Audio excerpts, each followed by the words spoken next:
That's the Strait of Juan de Fuca, comes in off the Pacific Ocean. On our right, this is James Bay in the area of town. It's the oldest settled area of Victoria. Oh, that's why what's going on there, okay. And so you'll notice some of the houses on the left and down the streets are actually heritage houses. I'll point out my favorite one in a little bit.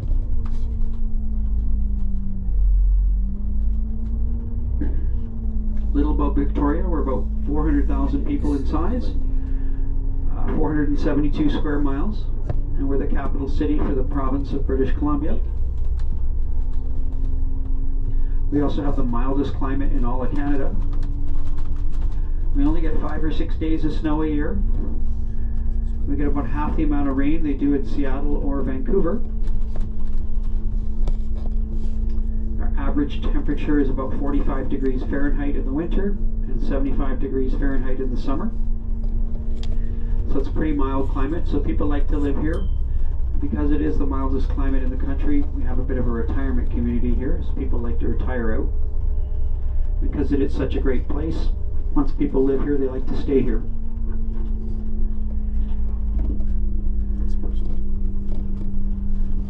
So what they say about Victoria, it's a city of the newlyweds, the nearly deads, and the flower beds. Okay.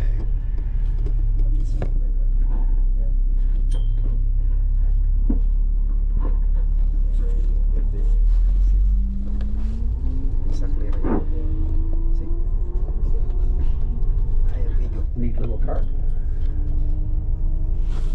We'll get a few more of them as well. Up off the right in the water, there's a ledge out there. It's called Brochie Ledge. It's been a site of many, many shipwrecks over the years. So a few years ago, they went out there and they raised one of the old anchors from Brochie Ledge. They restored it. They just put it up here on the right. It's a bit of a monument to the ships that have been lost over the years. They actually don't know which ship it came from.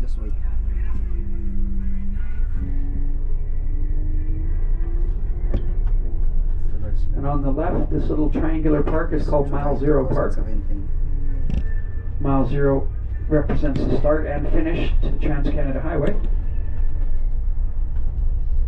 Trans-Canada Highway starts here in Victoria, goes all the way across the country to St. John's, Newfoundland.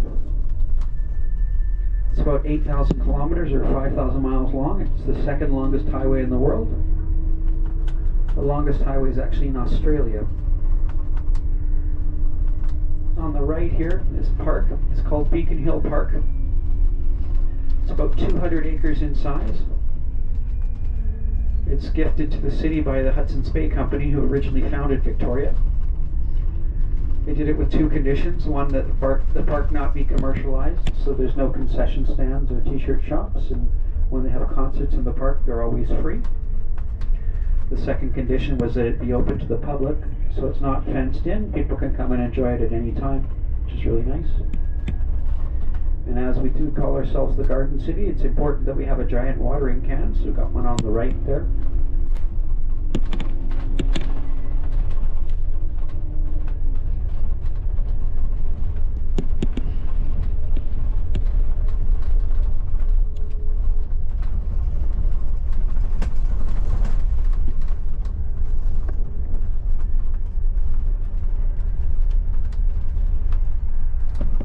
Okay, just here on the right is Goodacre Lake. It's one of 5 lakes in the park. And we should see some of the painted turtles sunning themselves on the log there. You've got some seagulls, there's some turtles, a beautiful stone bridge. The bridge was a gift to the city by Alice Carr in memory of her sister Emily Carr, environmentalist. And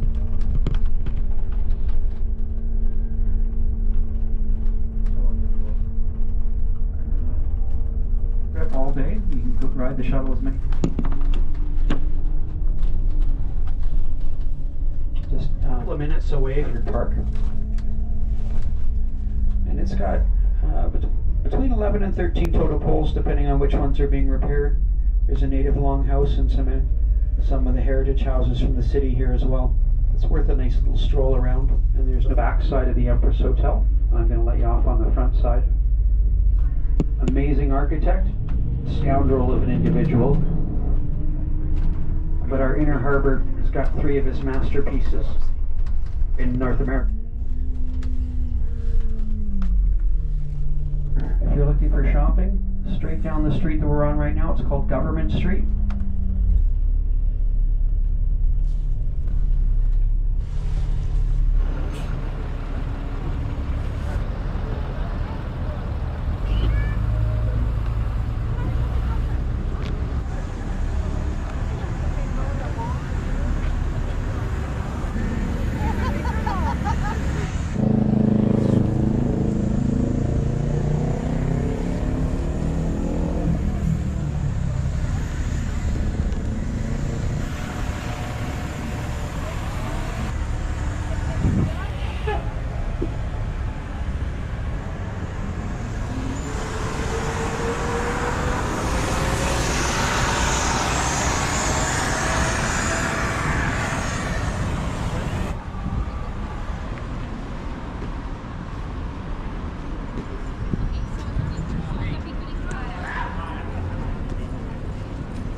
Lovely city. Love that beautiful hotel. Francis Rattenbury was the architect.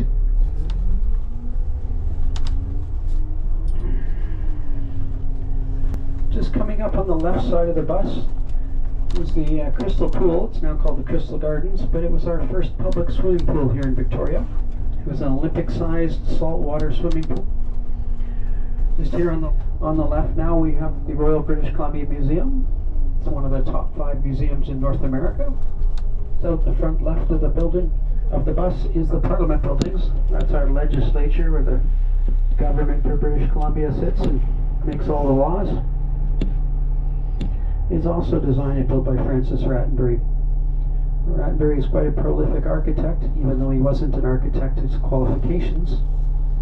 He came to Canada, he opened up an architecture firm, he lied about his qualifications, and the first project he got was the Parliament buildings here on the left. Pretty good gig, I think, if you think about it. 25 years old, it's your first real job and you produce those beautiful buildings. Pretty impressive. Statue of a World War I soldier. That's our cenotaph here in Victoria. So on November 11th every year we call it Remembrance Day.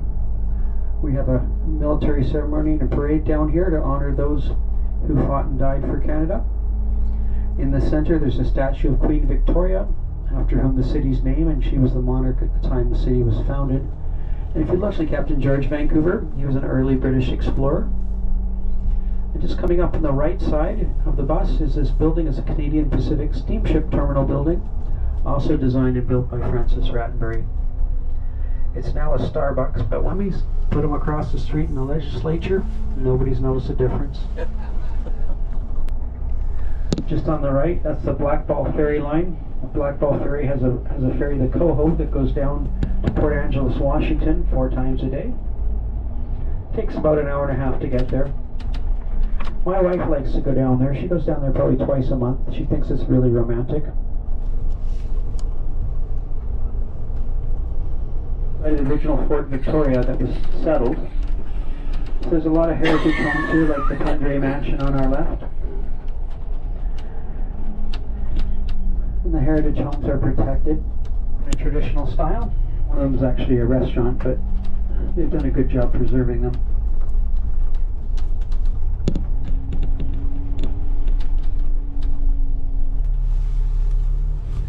You can buy yourself a houseboat and live down there. The best fish and chips here in town.